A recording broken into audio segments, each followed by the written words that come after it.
فرج به الكرب وتقضى به الحوائج وتنال به الرغائب وحسن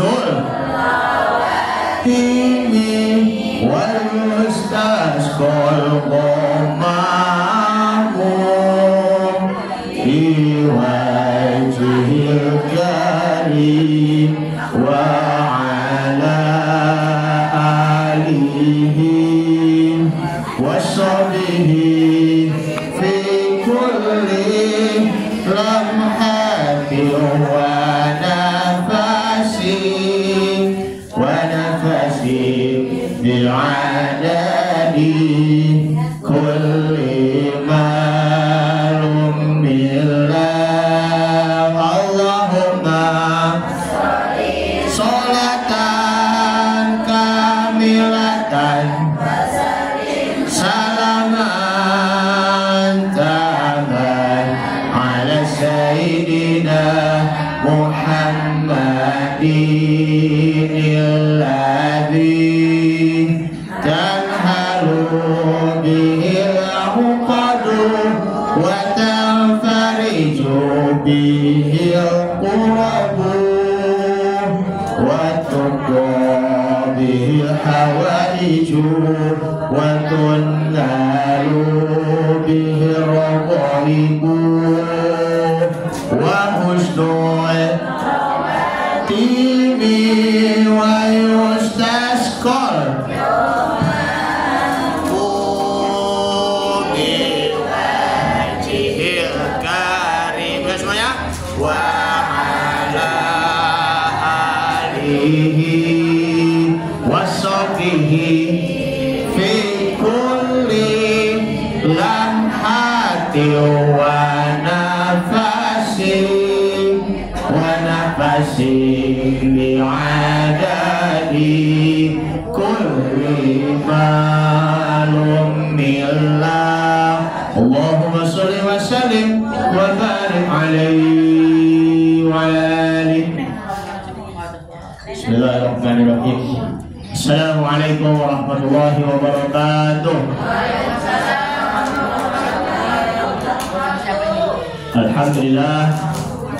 Alhamdulillahirabbil alamin wa bihi nasta'in ala umur dunya waddin wassalatu wassalamu ala asyrafil anbiya wal mursalin wa ala alihi wa ashabihi ajma'in amma ba'du. Subhanaka la ilma lana illa ma 'allamtana innaka antal alimul hakim. Rabbi shrah li sadri wa yassir li amri wahlul 'uqdatam min lisani yafqahu qawli bi jahi sayyidina Muhammadin sallallahu alaihi wasallam. Yang saya hormati Ibu Murjana selaku pimpinan Majelis Taklim Nurul Sa'adah. Kemudian tak lupa guru kita Ustazah Sutina, Ibu Aminah Marzuki. Kemana Ibu Aminah Marzuki? Oh, siapa yang sakit? Oh, Bu Aminahnya kontrol kali ya. Oh, subhanallah. Ya, mudah-mudahan Allah subhanahu wa ta'ala akan beri kesehatan buat Ibu Aminah Marzuki dan juga kesembuhan dan bisa kembali lagi bersama kita. Amin amin ya rabbal alamin. Tak lupa Ibu RT kita, Ibu Samanta, kalau namanya siapa? Saya lupa, mohon maaf. Ibu Sarni, Suwarni, oh Sarwani ya, Sarwani ya tadi. Apa kabar Ibu Sarwani, sehat ya Bu? Kemarin di At-Taqwa gak hadir, tapi di sini alhamdulillah hadir ya. Panjang umur, sehat selalu ya Ibu. Barakallahu fiik. Terus juga ibu-ibu sesepuh, Bu Sumiati, Ibu Salimah, kemudian ini Ibu siapa namanya ini? Hah? Sadiah ya, Ibu Sadiah. Nih kalau yang nama Ibu Sadiah itu memang sudah lama kenal dari waktu saya kecil.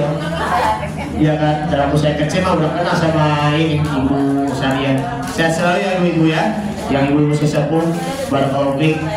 Tak lupa ibu-ibu sekalian, baik yang Nurul Sa'adah maupun juga dari Mushola Taqwa. Semoga kita semuanya sehat selalu, amin ya rabbal alamin. Alhamdulillah kita bisa bertemu kembali bersama-sama. Kita masih saja diberikan nikmat iman, nikmat Islam, maupun nikmat sehat walafiat. Salawat dan salam marilah kita haturkan kepada suri tauladan kita Nabi besar Muhammad Sallallahu Alaihi Wasallam serta keluarganya, para sahabatnya, dan tentunya juga kepada para pengikut-pengikutnya. Di dalam surah Al-Ankabut, surah yang ke-29 ayat 2 dan 3, A'udzubillahi minasyaitonirrajim. Bismillahirrahmanirrahim. Ahasiban nasu ayyutraku ayyaqulu amanna billahi wa hum la yuftanun. Apakah manusia itu ya mengira bahwa mereka itu ya dibiarkan saja? Mereka berkata, kami beriman kepada Allah Subhanahu wa ta'ala, tetapi sedangkan mereka itu belum diuji, diberi ujian oleh Allah Subhanahu wa ta'ala. Kemudian walaqad fatanna alladziina min qablikum, dan kami telah menguji kepada mereka seseorang sebelum kalian. Fala ya'lamannallahu alladziina shadaqu wa la ya'lamannal kadzibin. Agar Allah Subhanahu wa ta'ala mengetahui mana yang jujur dan mana yang dusta, mana yang benar dan juga mana yang berbohong. Karena yang namanya hakikat di dunia ini merupakan adalah tempat ujian bagi kita. Banyak ujian, bukan hanya sekedar ujian nasional ataupun yang ujian akhir semester. Jadi sekarang alhamdulillah ya, anak-anak sudah bagi rapot, gak libur. Tinggal nanti diimbau anak-anak ibu ya, supaya apa? Tidak lagi untuk terlalu banyak begadang-begadang. Makanya begadang, jangan begadang kalau tiada akhirnya. Ya, kalau tiada artinya maksudnya. Jadi itu perlu juga perbanyak juga belajar ketika di waktu liburan, dan juga untuk mengulangi pelajaran-pelajaran apa yang dipelajari selama di sekolah. Belajar itu bukan hanya di sekolah ya Bu, tapi di manapun ya berada anak-anak, supaya tidak mubazir, tidak buang-buang waktu. Jadi dibagikan waktunya antara bermain dan juga belajar. Nah ini himbauan buat anak-anak ya. Mudah-mudahan anak-anak kita menjadi anak yang soleh dan soleha, yang selalu berbakti pada orang tua dan meraih cita-cita dan masa depan gemilang. Amin ya rabbal alamin. Sedangkan ujian di dunia itu lebih dari sekedar itu, lebih dari ujian yang ada di sekolah, ya kan? Ujian yang ada di sekolah, di kampus maupun yang di tempat yang lain. Maka ini di dunia merupakan tempat bercocok tanam, tempat untuk bercocok tanam untuk mendapatkan tumbuhan hasil panen yang terbaik nantinya ketika di akhirat. Berusaha, bersungguh-sungguh itu wajib, itu harus. Tapi kalau tujuannya ingin mendapatkan kesenangan duniawi saja tanpa lebih mengutamakan adanya akhirat, maka itu risikonya ada rasa ambisi, rasa semangat ingin mendapatkan kenikmatan duniawi yang wah sungguh terlalu, seperti itu. Karena itulah Al-Fakir akan menyampaikan temanya ambisi dunia dan juga ambisi akhirat. Ambisi dunia ini Bu, dalam hadis Nabi Muhammad SAW, bahwa qala Rasul SAW, man kanatid dunya hammatahu wasadamahu walaha syakhusun wa iyyaha yanwi ja'alallahu al-faqra baina ainaihi. Kemudian wasya'at alaihi doya'atahu walam yatihi minha illa ma kutibalahu minha. Artinya apa? Barang siapa yang menginginkan dunianya, ada rasa semangatnya, himmah ya. Himmah itu mempunyai keinginan tinggi, himmatur rif'ah namanya kalau ini. Ada namanya himmah kan, nama anak-anak ibu yang perempuan, himmatur rif'ah. Mempunyai keinginan yang sangat tinggi, ambisius ya kalau dalam bahasa modernnya seperti itu. Apalagi dia mempunyai nafsunya, hasratnya ya, yang menginginkan dunia. Kemudian ia memberikan perhatian dan untuknya, kemudian ya ia berniat, maksudnya mempunyai niat untuk dunia. Niscaya Allah Subhanahu wa taala ja'alallahu faqra baina ainaihi. Allah taala akan menjadikan kefakiran di hadapan kedua matanya. Fakir, maksudnya fakir itu menjadi miskin. Kemudian wasya'at alaihi doyatahu walam ya'tihi minha illa ma kutiba lahu. Dan semua urusan-urusannya akan menjadi porak-poranda ataupun yang berantakan, dan semuanya itu ya akan menjadi nestapa.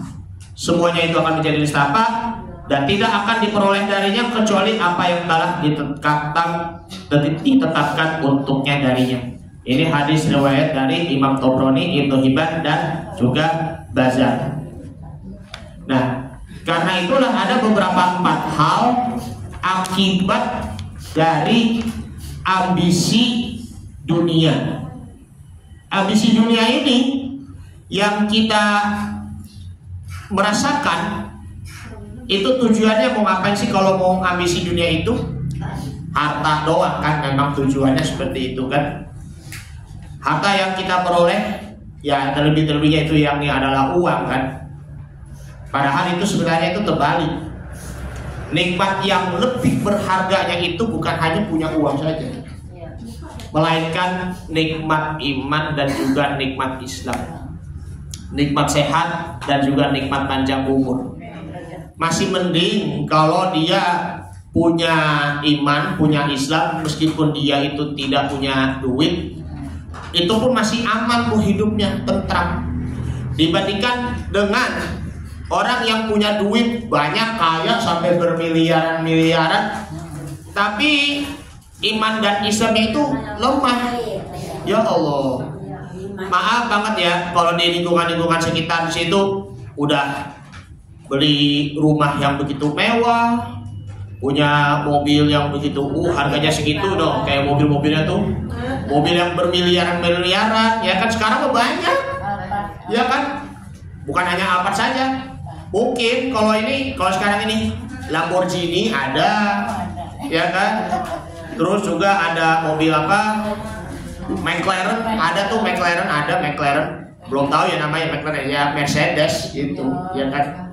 Dari rumah udah ada yang namanya Mercedes ya, cuma McLaren baru ada sekarang ini. Bermiliar-miliaran, masya Allah.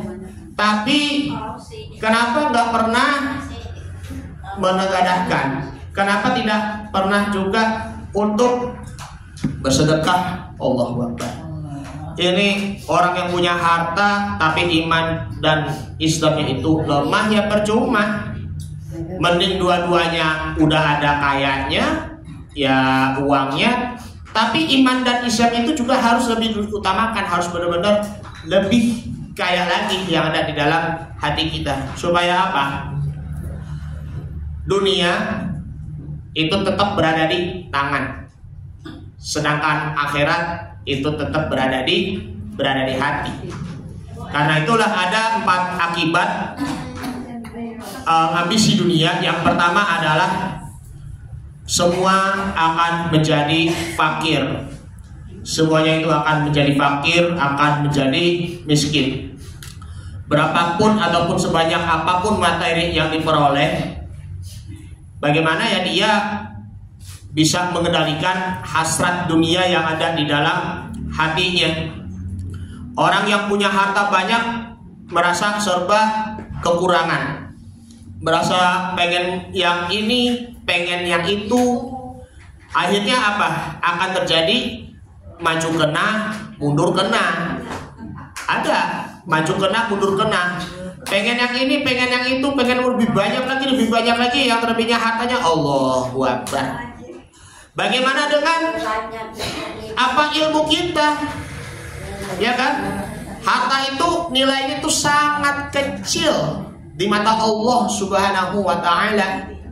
Kalau kita sebagai hamba Allah, kita memandang bahwa harta itu nilainya itu kecil, maka justru kita sebagai orang yang beriman, kita bisa memperbanyak rasa syukur kita kepada Allah Subhanahu wa taala.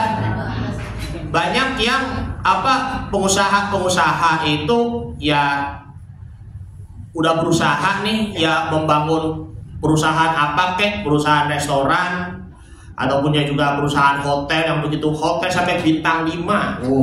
Bayangkan tuh hotel bintang 5 kayak di Jakarta. Allahu Akbar.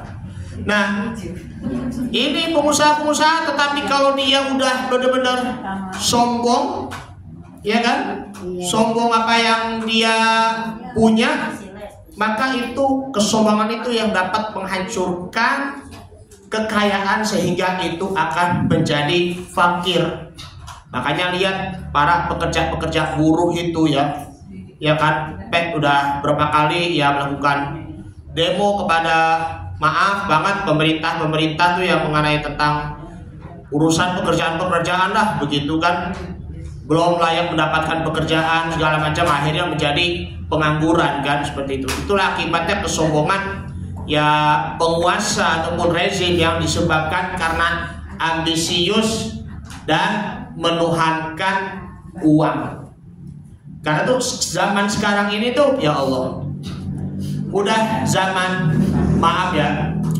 makin menjerit banget itu kan, penganggurannya banyak di mana-mana sehingga terjadi pencurian ataupun terjadi banyak juga preman begitu kan. Allahu Akbar. Banyak juga yang di PHK diberhentikan hak karyawan, pemutusan hak karyawan. Kasihan kan ya.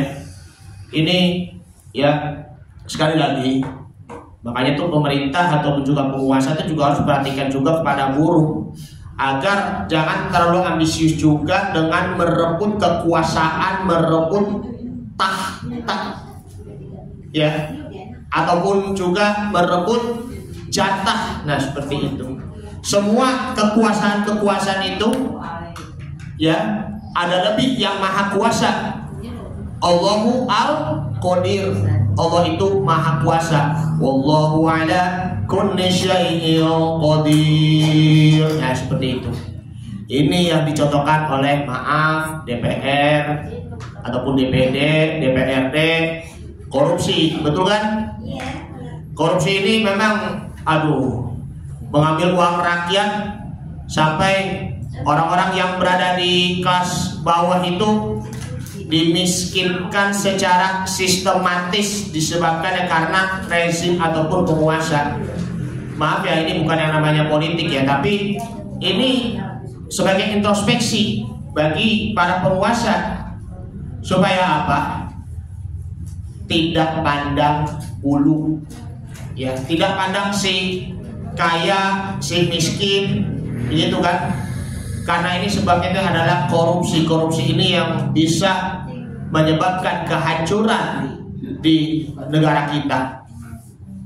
Hukuman korupsi itu kalau misalnya dibandingkan di negara-negara lain, contohnya ya di Cina aja, Republik Rakyat Cina, meskipun itu negara komunis ya, tapi kalau yang koruptor dihukum mati, benar dihukum mati. Terus yang di Korea Utara negara komunis juga, tapi ditegakkan juga hukumnya, dihukum mati koruptornya. Ya coba kita Indonesia negara demokrasi, masa kok hukumnya kok jadi milah-milih ya kan? Jadi tumpul ke atas, tajam ke bawah nggak boleh. Semuanya itu ya, yang koruptor juga harus disikat habis. Supaya tidak ada lagi yang namanya mengambil uang rakyat dan juga kembalikan lagi kepada negaranya dan kembali lagi untuk mensejahterakan rakyatnya. Karena ini Kalau yang dibilang ini adalah yang kaya makin kaya, yang miskin makin miskin. Ada kan lagunya yang Iwan Fals, yang kaya makin kaya, yang miskin makin miskin. Oh, Rhoma Irama ya? Rhoma Irama ya? Oh, Masya Allah. Belum tahu, saya belum pernah dengar itu lagunya. Ya itu mah paling mari kita bergembira, sukaria bersama. Nah itu ya lagu di tahun 1965 ya, Titiek Puspa, Pink Slamet, sama siapa lagi itu lupa namanya. Nah ini akibat ambisi dunia sudah bersusah payah, maka itu akan menjadi kefakiran, akan menjadi kemiskinan, bukan hanya bagi rakyatnya, tetapi bagi dirinya sendiri. Terlebihnya itu adalah pejabat. Yang kedua sekarang, urusannya itu akan menjadi kacau. Udah ambisi nih ya untuk mendapatkan dunia, tapi karena dia terlalu semangat berhasrat untuk mendapatkan dunia, tetapi malah menghalalkan segala cara. Mau yang mencuri uang ataupun yang mau korupsi malah dibiarkan begitu saja kan. Mau merampas ataupun merampok ya, ataupun yang juga membegal, naudzubillah summa naudzubillah. Makanya ini dinamakan adalah fitnah Al-Masih Ad-Dajjal. Fitnah dijadikan apa? Surga dijadikan neraka, neraka dijadikan surga. Kayak misalnya contohnya, taman surga dijadikan apa? Jurang neraka. Contohnya misalnya ya hutan-hutan lah. Hutan-hutan kan kayak semacam kayak sejuk begitu kan. Danau-danau ataupun juga padang rumput yang begitu indah, terus juga oksigen yang begitu menghirup udara yang begitu segar, Allahu Akbar. Tapi karena disebabkan karena manusia yang merusak alam dan juga merusak ekosistem. Polusi ada di mana-mana ya kan, sampai menyebabkan batuk, sampai menyebabkan asma ataupun juga TBC. Nah, ini semuanya menghalalkan segala cara ya yang dilakukan, karena ini menjadikan seseorang itu ingin merasakan betapa indahnya hidup di dunia, ya kan?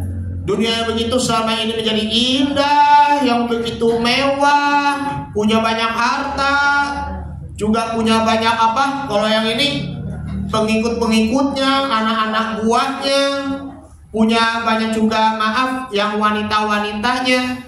Nah kemarin yang saya katakan yang di Musola Taqwa apa? Harta tahta wanita kan? Maaf Bu yang wanita ya. Dia misalnya seseorang dia punya harta, orang kaya raya, tahta, ya itu dia mempunyai pejabat ataupun juga kekuasaan.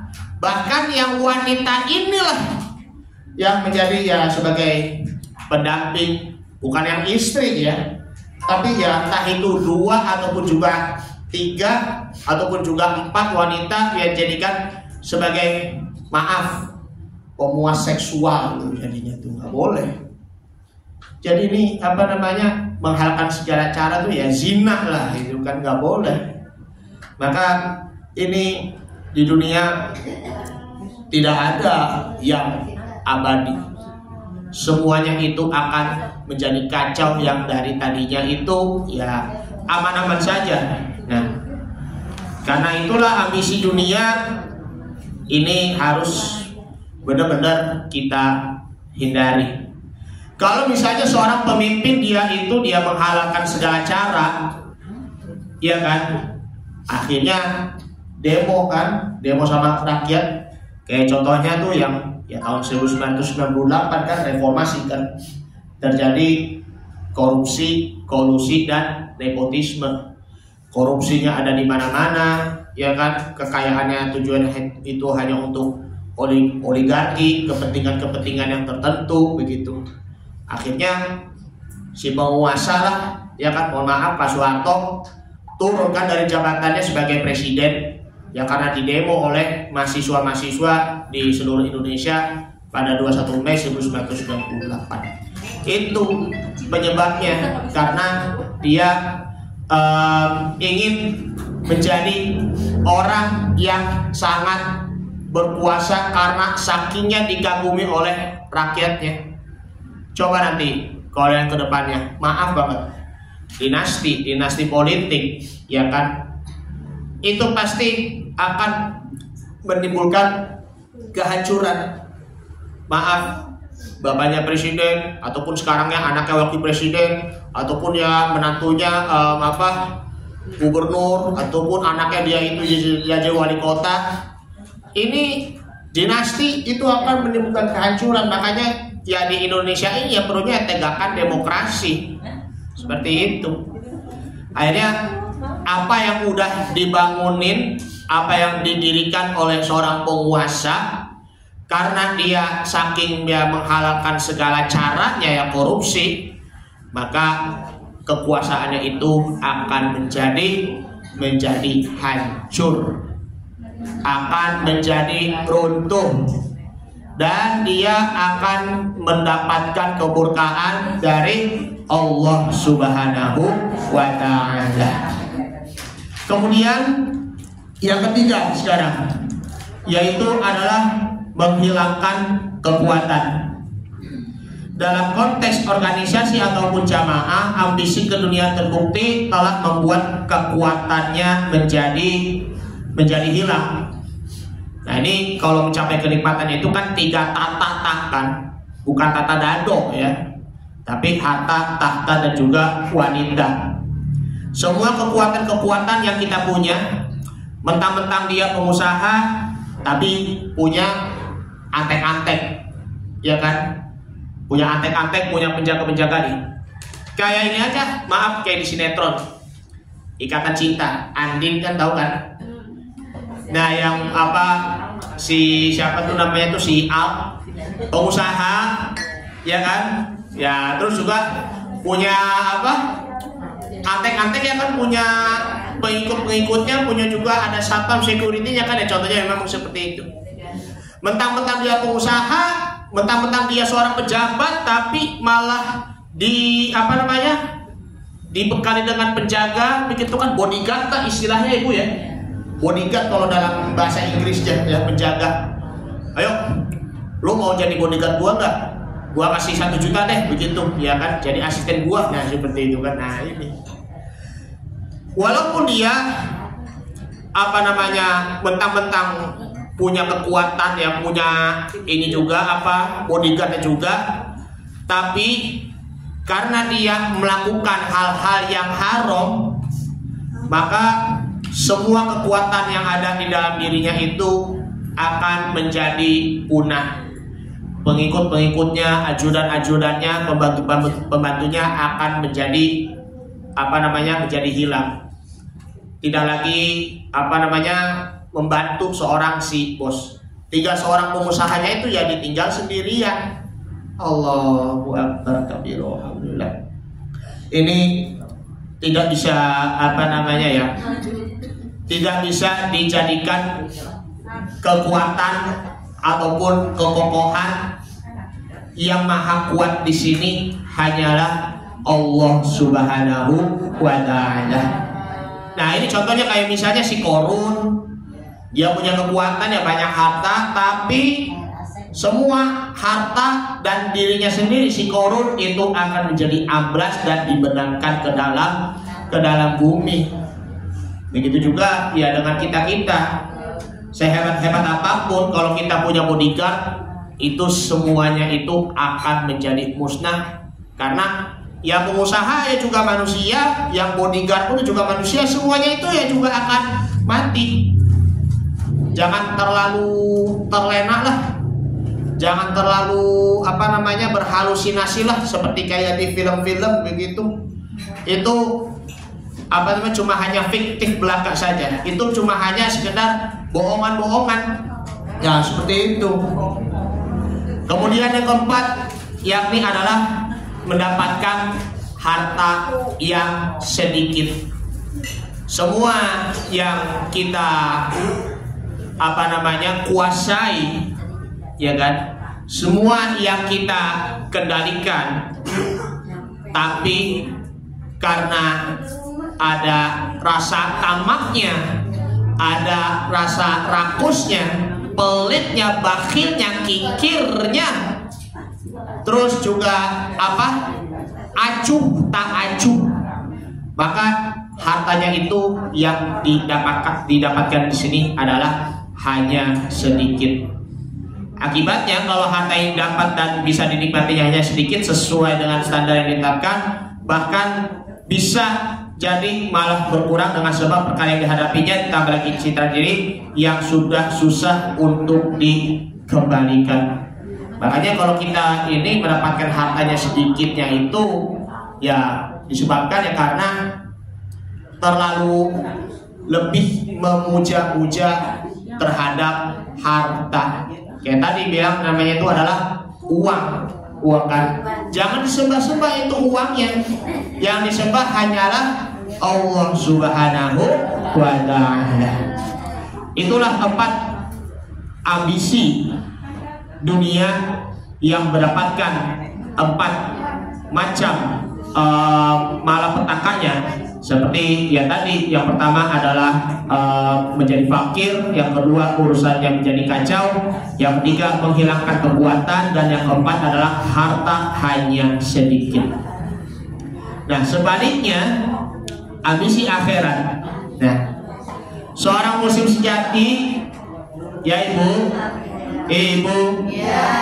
seorang muslim sejati ya pasti memikirkan di dunia ini itu hanya tempat bersenda gurau, ya kan, bermain-main. Tapi bukan hanya bersenda gurau ataupun bermain-main, melainkan itu merupakan tempat perjuangan.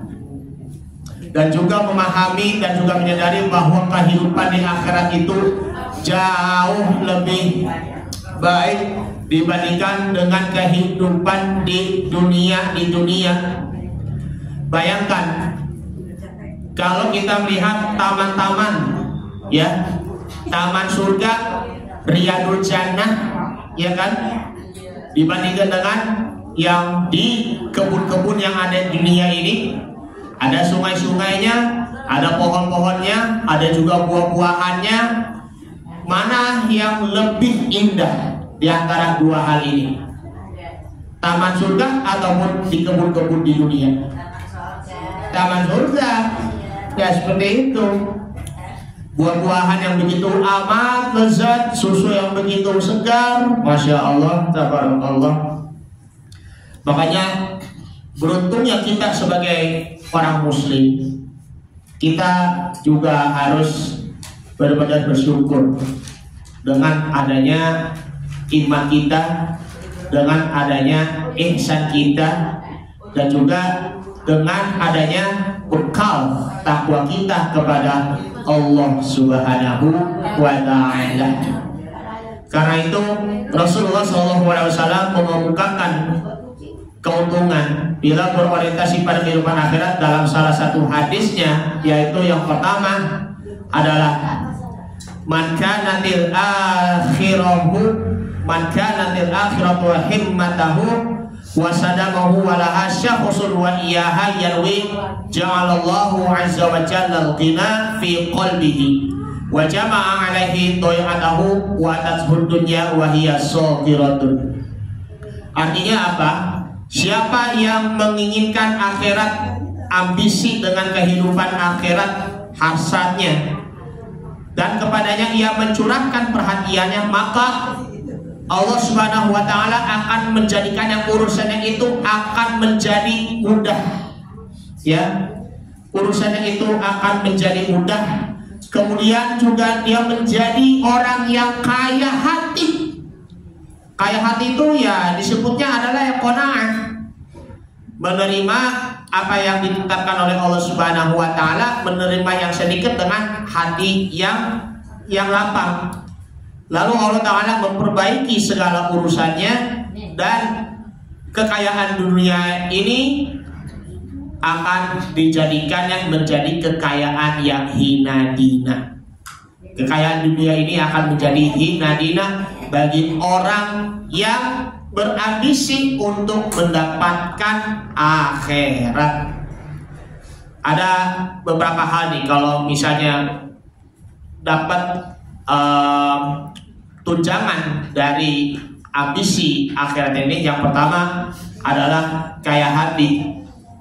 Seorang pejabat ataupun seorang pengusaha, dia mempunyai kekuasaan, tapi ya dia itu mempunyai jiwa yang berhati, yang rendah hati ataupun yang tawadhu. Contohnya misalnya seorang Salman Al-Farisi, ya dia itu kan seorang gubernur yang ada di Jordan, ya kan? Ketika dia itu ya menolong salah seorang pengusaha, nah si seorang pengusahanya ini dia akan membawa sesuatu, ya barang-barang, ya kan, yang akan dibawanya itu ke rumahnya. Nah si Salman Al-Farisi dia itu ya mengenakan pakaian itu yang amat sederhana. Kalau sekarang mah, kalau yang presiden ataupun perdana menteri pakainya jas, ya kan? Pakainya apa tuh selain jas itu pakai baju apa? Ya, pokoknya itulah pakai baju jas lah, ya kan? Pokoknya yang memang seperti itu. Pakai dasi, ya bisa pakai dasi, jas, dasi, sepatu gitu. Terus dijaga dengan pengawal-pengawalnya, ya kayak semacam pas pampres. Kalau yang presiden atau wakil presiden, pasukan pengamanan presiden, dulu namanya Cakrawirawa ya, di era Presiden Soekarno. Sekarang udah berubah menjadi pas pampres. Nah kalau yang di zaman Salman Al-Farisi mah enggak. Dia gubernur yang ada di Jordan kalau tidak salah. Dia itu tanpa pengawal. Masya Allah, luar biasa itu. Pakaiannya sederhana, dia hidupnya apa adanya, ngomong seperti itu, nggak kayak sekarang ini. Terus dia membantu seorang orang yang kaya raya membawa barang-barangnya itu ya ke rumahnya, ya kan? Dulu mah kan kalau yang dibawanya kan pakainya itu kan pakai gerobak-gerobak kan, dibandingkan dengan sekarang ini pakai mobil, ya kan, mobil pick up, nah seperti itu. Terus ketika si Salman Al-Farisi dia disuruh sama seorang pengusahanya itu kan, terus dibawanya itu barang-barangnya itu pakai gerobak begitu, sampai si Salman itu dia dilihat oleh salah satu warganya, panjang umur wahai gubernur begitu. Sampai si pengusahanya, lah siapa itu yang gubernurnya begitu kan? Siapa itu begitu? Begitu juga sampai tiba di rumahnya. Nah si pengusahanya itu akhirnya kaget. Ternyata yang dibawa gerobak itu adalah Salman Al-Farisi. Nah seperti itu. Nah kemudian si pengusahanya itu dia mau memberikan tunjangan uang kepada si Salman Al-Farisi. Tapi si Salman Al-Farisi itu dia itu ya nggak mau menerima tunjangannya. Ya itu deh buat kamu deh, itu apa namanya, wahai fulan pengusaha nih, silakan begitu. Nah disitulah ada nilai seorang pemimpin di sini adalah yang qanaah, yang dermawan. Makanya ini dijadikan sebagai introspeksi diri, siapapun pemimpinnya yang sekarang ini presiden, wakil presiden, ataupun juga gubernur, supaya apa? Hidup sederhana, apa adanya, tidak lagi pandang bulu. Kita memang juga harus benar-benar berpenampilan sederhana, apalagi mereka-mereka tetap berpenampilannya itu ya sederhana, nggak perlu lagi berpenampilan mewah, wah, gitu kan? Ataupun yang wanita-wanita berpenampilan pakai gaun ataupun pakai kebaya, wah, seperti itu kan? Nah sini dengan kaya hati tidak akan dapat menjadikan dia lupa diri kepada Allah Subhanahu wa Ta'ala.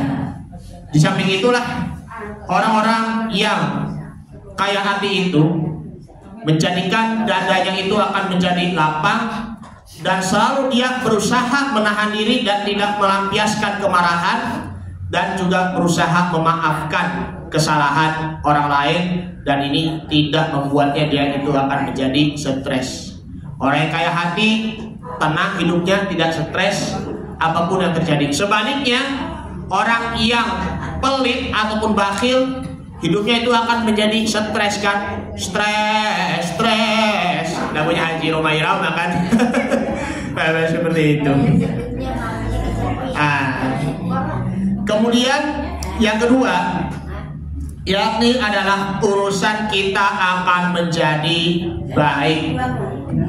Karena kalau yang namanya mendapatkan ambisi akhirat itu, semua urusan-urusan yang kita peroleh, ya kan, apapun urusan kita, entah itu urusan dunia maupun juga urusan akhirat, itu insya Allah Ta'ala akan beri kemudahan, dan Allah Ta'ala akan memberikan jalan solusinya bagi orang yang mempunyai masalah apapun yang dia hadapi. Karena dia berambisi untuk mendapatkan akhirat, maka semua urusan ataupun masalahnya itu akan menjadi selesai. Misalnya yang urusan apa, ya kan, urusan utang piutang juga harus benar-benar bayar lunas, ya kan, ataupun juga urusan sekolah, ya kan, itu pun juga menyekolahkan anak sampai dia benar-benar sampai lulus, jangan sampai putus sekolah. Misalnya ada urusan suami yang sedang berurusan dengan pekerjaannya, juga harus benar-benar kerja dengan tuntas, karena dia tetap lebih mengutamakan Allah Subhanahu wa Ta'ala. Maka semua pekerjaan-pekerjaan kita sudah selesai dengan tuntas. Karena kalau yang menjadi urusan yang baik di sini adalah untuk menciptakan kemaslahatan bagi masyarakat dan juga menebar manfaat bagi masyarakat. Itulah sabda Nabi Muhammad SAW dalam hadisnya, yakni adalah khairun nas anfa'uhum linnas. Sebaik-baik orang adalah yang bermanfaat bagi orang lain. Banyak tetangga-tetangga yang lebih membutuhkan, karena bantulah tetangga-tetangga. Banyak juga kerabat-kerabat yang masih ada utang piutang, maka bantulah dia untuk melunasi utang piutang. Ya Allah. Mudah-mudahan semua utang piutangnya ya bagi bapak ya ataupun ibu ya insya Allah ya lunas, insya Allah, amin ya rabbal alamin. Kemudian yang ketiga sekarang, yakni adalah kekayaan dunia tunduk dengan kehinaan. Karena kalau yang namanya kekayaan dunia itu tunduk dengan kehinaan, maka kekayaan dunia itu pasti akan dijadikan sebagai kecil, dijadikan itu menjadi kecil ukurannya. Kekayaan dunia itu juga harus benar-benar tunduk kepada Allah Subhanahu wa Ta'ala. Seperti contohnya misalnya seorang khalifah Umar bin Abdul Aziz, yaitu adalah seorang khalifah yang hidupnya itu di zaman dinasti Abbasiyah, dikejutkan ya dan mengejutkan banyak orang. Setelah menyelesaikan prosesi penguburan Khalifah Sulaiman, ada sejumlah kendaraan-kendaraan yang disiapkan yang terdiri dari kuda pengangkut, kemudian beberapa ekor kuda tunggangan lengkap dengan peralatan kusirnya. Beliau bertanya, apakah ini? Mereka menjawab, ini kendaraan buat Anda, wahai Khalifah Umar bin Abdul Aziz. Umar menegaskan, hewanku itu lebih sesuai bagiku. Maka Umar bin Abdul Aziz rahimahullah ta'ala menjual semua hewan-hewan itu dan uangnya diserahkan kepada Baitul Mal. Kalau Baitul Mal itu kan ya kayak semacam ya sekarang ini kan Badan Amil Zakat, Infak dan Sodakoh.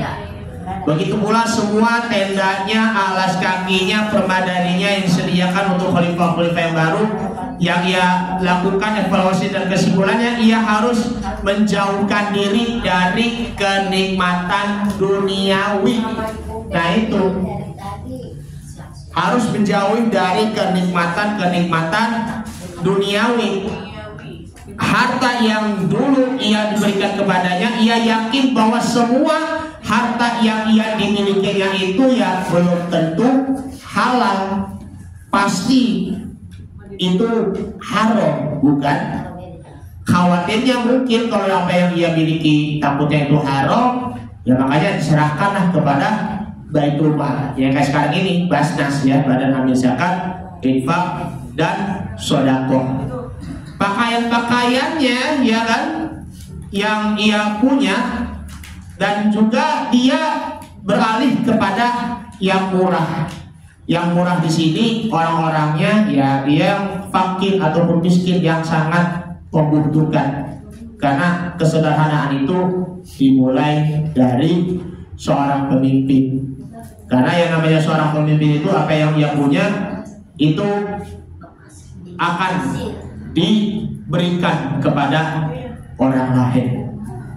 Ataupun misalnya contohnya nih, yakni adalah Nabi Yusuf alaihissalam, dia itu tidak mau berzina dengan seorang wanita yang cantik.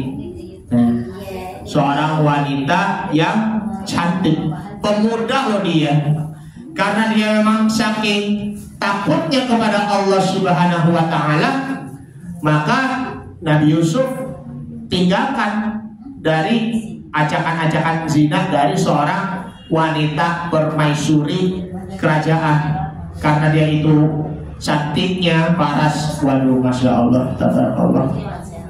Ataupun bisa juga yakni adalah bagaimana seseorang anak gembala yang dia tidak mau menjual susu kambing dan tidak mau juga menjual seekor kambing, meskipun Khalifah Umar bin Khattab yang akan membelinya dengan harga yang mahal karena ia merasa tidak punya hak untuk melakukannya.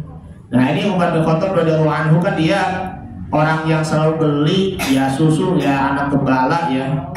Ya mungkin karena dia tidak mau ya si anak gembala itu ya diberikan susunya kepada Umar bin Khattab radhiyallahu anhu ya, karena memang dengan harganya mahal, karena dia memang tidak punya hak untuk melakukannya. Nah Umar contohnya ini tadi, ini Umar bin Khattab seorang pemimpin Amirul Mukminin, uang yang dia punya dia beli susu kepada anak gembala, karena anak gembala inilah yang dijadikan sebagai anak yang paling mulia di sisi Allah Subhanahu wa Ta'ala. Ibu-ibu sekalian yang dimuliakan oleh Allah Subhanahu wa Ta'ala, dari penjelasan-penjelasan di atas di sini adalah harta yang kita punya kita harus dijadikan untuk bukan hanya untuk dijadikan pegangan ya, tapi untuk dipakai hanya untuk bersedekah saja. Nah itu betul kan? Harta yang kita punya hanya dipakaikan untuk sedekah saja. Makanya ibu-ibu ya jangan terlalu, kalau udah punya banyak uangnya, aku pengen shopping. Seperti itu kan. Harga tasnya mahal loh, maaf ya, Bu Sanata ya. Yang segitu, Allahu Akbar. Aduh. Bu, ibu, harta tahta wanita. Harta yang kita punya hanya untuk disedekahkan, bukan hanya untuk membeli yang harga yang mahal. Ya, mentang-mentang udah shopping, begitu kan? Harganya berapa tuh cincin? Apa namanya? Kalau emas anting yang berapa gram gitu, berapa sampai jutaan rupiah, Allahu Akbar. Ya, jadi ini semuanya itu akan menjadi mubadzir. Allah Ta'ala berfirman, Innal mubadzirina kanu ikhwana syayatin wa kana syaitani li rabbih kafura. Sesungguhnya perbuatan mubazir itu merupakan saudaranya siapa? Saudaranya setan. Wa kana syaitani li rabbih kafura. Dan setan menyuruh kita untuk berbuat kafir, mengkufuri nikmat Allah Subhanahu wa Ta'ala. Kemudian tahta, kekuasaan apa yang punya, ya nanti itu akan menjadi lengser, ya kan, pasti itu akan berganti-gantian dong kan. Gak mungkin selamanya itu kekuasaan ataupun tahta itu dia kekal abadi selama-lamanya. Yang hanya berkuasa hanyalah Allah Subhanahu wa Ta'ala. Masya Allah. Kalau Bu? Mama mau nanya. Kalau orang di dunia pelit ya akhiratnya kejepit ya. Betul. Nah. Cakep. Luar biasa. Ya, oke. Doyib. Memang nih Ibu Salimah nih luar biasa nih semangatnya ya kalau dalam mengaji. Di dunia pelit, di akhiratnya akan menjadi kejepit. Nah, itulah jawabannya yang sangat tepat. Nah, kemudian yang ketiga, maaf ibu-ibu. Bu, maaf ya Bu, bisa lanjut lagi? Ibu. Yang ketiga sekarang adalah wanita. Wanita inilah jangan dijadikan sebagai pemuas-pemuas, karena muliakan wanita, menghormati wanita sebagaimana memuliakan seorang ibu. Baik, karena itulah mari sama-sama kita kembali lagi untuk memuji kepada Allah Subhanahu wa Ta'ala dengan hati yang kaya, dengan hati yang dermawan, dengan hati yang ikhlas dan tulus, dan juga dengan hati yang penuh tawadu, agar kita kejarlah akhirat maka dunia akan dapat, kejarlah akhirat maka dunia akan mengikuti kita. Ini saja yang akan saya sampaikan, mudah-mudahan bermanfaat. Mohon maaf bila ada kekurangan dan juga kesalahan. Apabila ada kata-kata yang sangat tidak pantas ataupun kurang pantas di hati ibu-ibu semuanya, ibu akan minta maaf yang sebesar-besarnya. Yang benar hanya dari Allah, yang salah dari saya sendiri. Mari sama-sama kita ditutupi, kita sholawatan terlebih dahulu ya. Ya, sekali berdoa. Kita bersalawat pada Nabi Muhammad SAW. Mudah-mudahan kita berkah hidupnya. Amin ya rabbal alamin.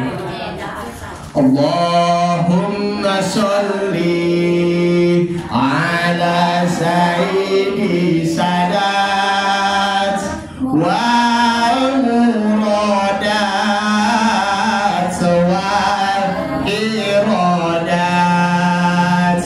wal kainat habibika Muhammad al-akram wa nurikal aqam wa ala alihi wa sahbihi wa sallim. Allahumma sholli ala sayyidina wa muradat wa iradat wa kainat habibika Muhammad al-akram wa nurikal aqam wa ala alihi wa sahbihi wa sallim. Allahumma sholli ala sayyidi sadat wa muradat wa iradat wal kainat habibika Muhammad al-akram wa nurikal aqam wa ala alihi